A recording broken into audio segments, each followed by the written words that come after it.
안녕하세요, 인테크의 사부작입니다. 오늘은 포코폰 F7 프로를 내돈내산으로 구매를 해서 한번 보여드리려고 합니다. 제가 요즘에 중국 휴대폰에 관심이 상당히 좀 많이 생겼는데요, 샤오미 15 울트라도 실제로 구매를 해서 카메라 키트까지 지금 사용을 하고 있는데 만족을 하는 부분도 있고 애매한 부분도 있습니다. 하지만 여전히 가장 중요한 건 개인정보 유출에 대한 부분 때문에 메인폰으로는 쓰고 있지 못하다는 점 말씀을 좀 드릴게요. 샤오미에서 포코 라인업은 꾸준하게 사랑을 받고 있는 제품인데요, X 시리즈가 있고 F 시리즈가 있죠. 최근에 X 시리즈가 먼저 정발을 했고 며칠 전에 F 시리즈가 정발을 했습니다. 내 돈 주고 사기는 좀 애매한데 제가 보여드리면 그래도 좀 궁금증을 해소할 수 있지 않을까 싶어서 가지고 와 봤습니다. 한번 뜯어서 보겠습니다. 크기가 좀 있어서 저는 충전기가 포함되어 있는 줄 알았는데 보니까 없는 것 같아요. 자, 케이스. 샤오미는 여전히 케이스를 주고 있죠. 충전 케이블과 케이스를 주는데 케이스는 또 투명 케이스가 아니네요. 자, 그런데 지금 공홈에서 행사를 하고 있어요. 샤오미가 국내에 법인을 만들고 정식 출시를 하면서 100원에 같이 구매할 수 있는 패키지가 있습니다. 보조 배터리와 무선 이어폰 그리고 충전기까지 함께 주고 있는데요, 공홈에서 구매를 한다면 무조건 함께 구매를 해야 하는 패키지라고 보여집니다.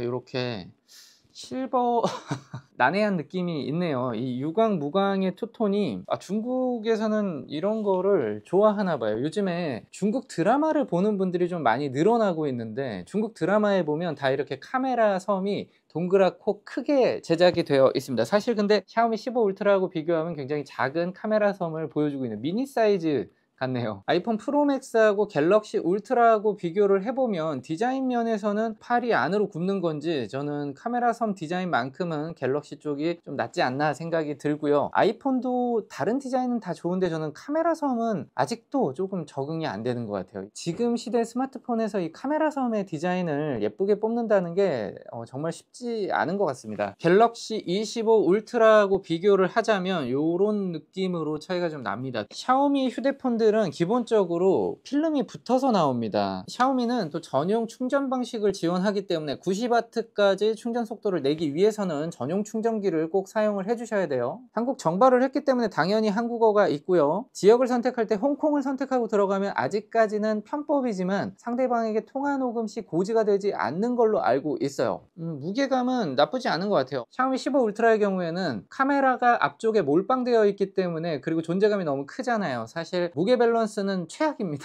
포코 시리즈 같은 경우는 일반적인 휴대폰 밸런스다라는 느낌이 들어요. 근데 움직임 자체는 나쁘지 않네요. 스냅드래곤 8 젠3가 들어가 있을 뿐만 아니라 120Hz까지 지원을 하고 하이퍼OS의 만듦새 자체도 괜찮기 때문에 일반적인 사용 범위 내에서는 뭐 크게 무리는 없을 것 같다는 첫 느낌이에요. 이게 뇌이징인가? 보다 보니까 또 괜찮은 것 같기도 하고, 처음에 봤을 땐 굉장히 난해했는데 계속 보고 있다 보니까 괜찮은가? 이것도 주변에서 처음에는 너무 이상하다라고 했는데 보다 보니 괜찮다라는 의견이 꽤 있습니다. 지금 그러는 김에 버즈 6 라이트를 한번 뜯어볼까요?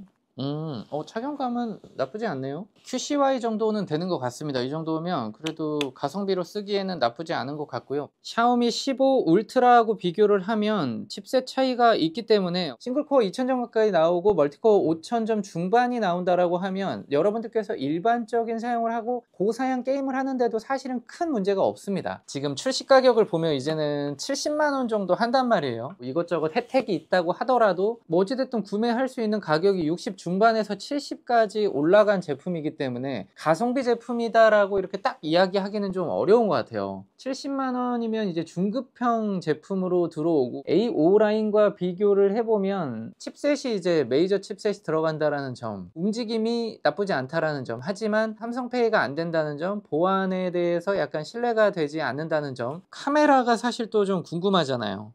카메라를 한번 찍어서 비교를 해보면 처음에 보고 트리플 카메라인가 생각을 했었는데 초광각과 광각만 있고요, 5000만과 800만 화소로 구성이 되어 있군요. 전면은 200만 화소이고요. 포코 F7 울트라를 가지고 와야 15 울트라하고 비교를 좀 해볼 수 있을 것 같습니다. 무선 충전을 지원하지 않는다고 알고 있거든요. 이게 또 은근히 중요한 부분인데 지원을 하지 않는 것 같습니다.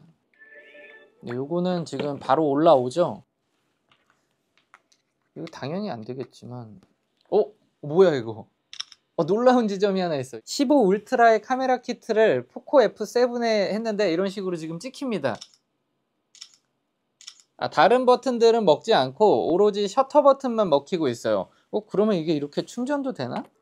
충전도 되네요. 바이패스로 충전까지는 지원을 합니다. 물론 뭐 이렇게 사용을 할 일은 거의 없을 것 같긴 한데 샤오미끼리라서 호환이 되는 것 같습니다. 오늘은 포코 F7 프로를 언박싱해서 첫 느낌을 좀 봤습니다. 결론적으로는 사실 70만원에 무선 충전도 안 되고 삼성페이도 안 되고 다양한 부분에서 좀 아쉬움이 있는 건 맞아요. 그런데 만약에 물리카드를 가지고 다니시고 무선 충전을 나는 쓰지 않는다, 또 성능이 괜찮은 그러한 제품일 수는 있어요. 그런데 저한테 70만원을 주고 휴대폰을 하나 사라 라고 한다면 글쎄요, 저는 이 제품을 고를 것 같지는 않습니다. 한 50만원 정도가 마지노선이지 않을까 라는 생각이 들고요. 저 최근에도 해킹 이슈가 좀 있었습니다. SKT에서도 유심 정보까지 털렸다라는 얘기가 있는데, 저도 SKT 회선이 있는데 그 즈음에 또 보이스피싱 전화가 와서 더욱더 좀 불안해진 느낌이 있습니다. 물론 연관관계가 있는지 없는지까지 제가 검증할 수는 없지만 딥시크 관련해서 틱톡으로 뭐 정보를 넘겼다 이런 기사까지 나오고 있는 상황이기 때문에 아직까지는 사실 중국 폰을 메인으로 쓰기에 불안한 마음이 있습니다. 물론 그렇다고 SKT가 중국 통신사는 아니지만 개인정보 유출과의 싸움이 계속될 것 같아요. 저는 또 재밌는 영상으로 찾아오도록 할게요. 또 봐요.